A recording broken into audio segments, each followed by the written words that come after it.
Basketball means everything to me, obviously. It's definitely my life and my love, and it's just been something that's been able to show me the world, introduce me to a lot of amazing people, teach me a lot about myself and allow myself to grow and continue being the person that I strive to be.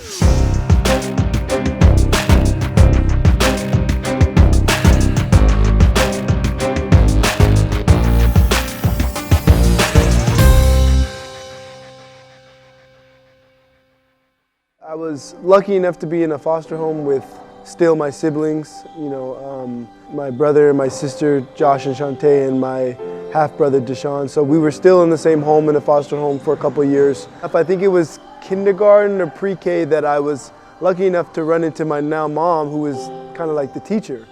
And, she said she fell in love with me right away and looked into my story, and, pretty much, after that, I was adopted on my 6th birthday.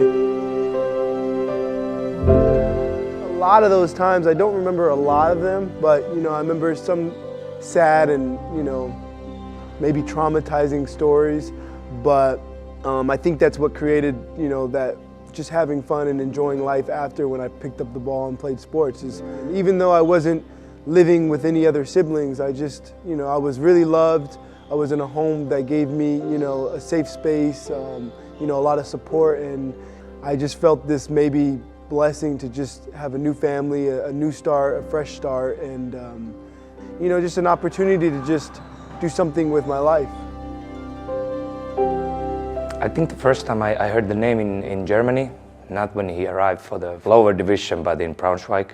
Then kind of dropped the name from the list, and Nicola came here and spoke about the intel in Italy, how people spoke about him and how he played there. That was the moment that I started to follow more. I have a spreadsheet where I like to collect all the names of the players that I like. Dre was very, very high on my list, and maybe you don't know that my last season in Italy, I signed Dre before the team had problems. We never had that team exist, but I was recruited already in Italy. So once I had the chance to start over, I was like, okay, I want this guy again. First, I quickly check about the basketball skills and the things that he will bring into the team. If it fits for our needs, then we go very fast on the, personnel. Coach and myself share the idea to have players that have great values as human beings first. So once the reports were amazing, I think we said to each other that, Dre is one of the names that if he comes available for our prize and during the summer, we tag him without asking. You don't have to call me that, we want him. If the agent proposes him, we own it. For them to look at me and want me is an honor. And you look back where you come from and you're like, wow. Through college, I never really was like, until maybe my sophomore year when an agent had mentioned, I'd really like to see you could probably play at the next level. I had my 4 years of playing, but I didn't graduate with my degree yet, but I assumed I was gonna play with this agent that had been watching me for the last 3 years. And then when he decided that he was gonna sign me as a player and give me a contract, he just disappeared. I basically just retired. I was like, I have to get back to school. I was working at a place called Home Depot, which is kind of like a home improvement. They have everything like wood section to build anything with wood and garden sections to build anything and fix your garden. And so I was working at night just with stock where, stock would come off the trucks and we'd put things, up, package and put them up and take things down and restock all the shelves. And that was my almost daily thing.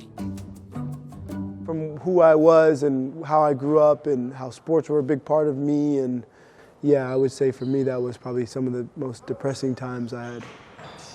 What did it take to get out of this? Complete change. I reinvented who I was. I was getting up in the morning, going working out twice a day, but also changing how I ate, changing how I looked at working out. Since I was really out of shape, there was a lot of mornings I was extremely tired.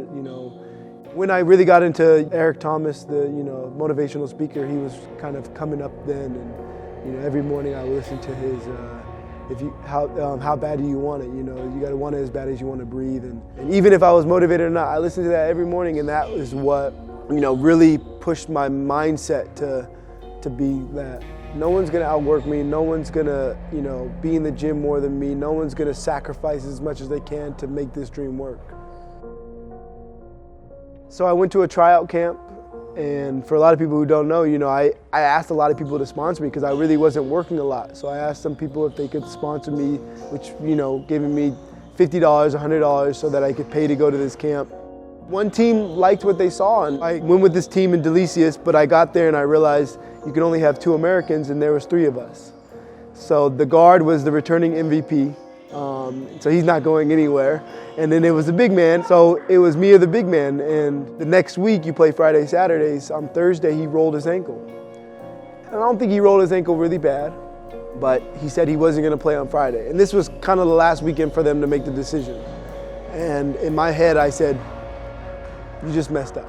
This is my last chance, and I'm gonna play with everything that I have. And I had another great game. We beat our rival team. It was a derby game, so we won that game. And after that, it was basically history.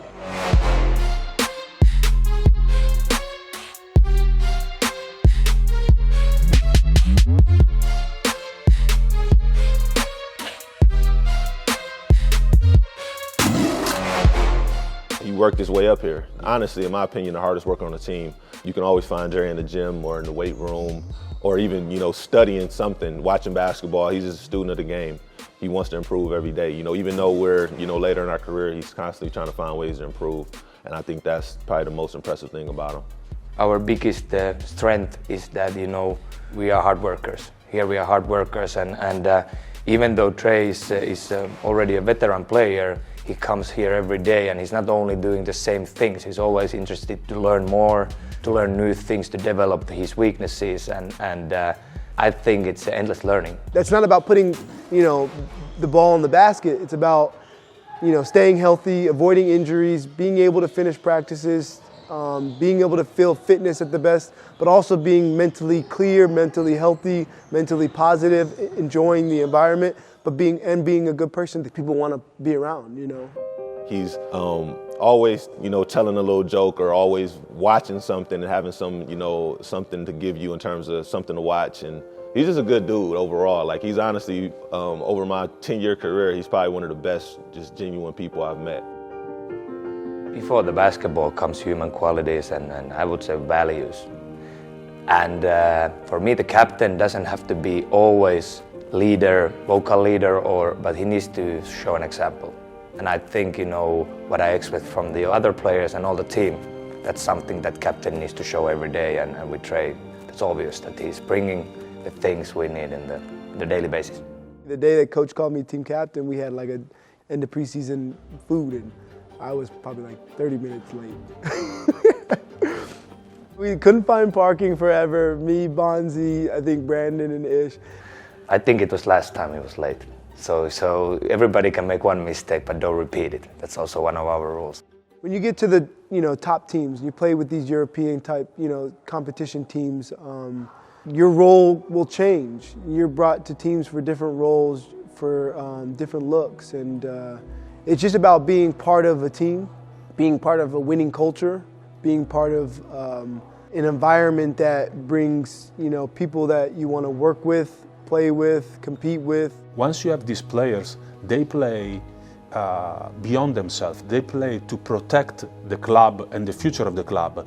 He plays beyond scoring. Okay, he made 25 last night, but he can score 2 and still be happy because he wants the team to perform well.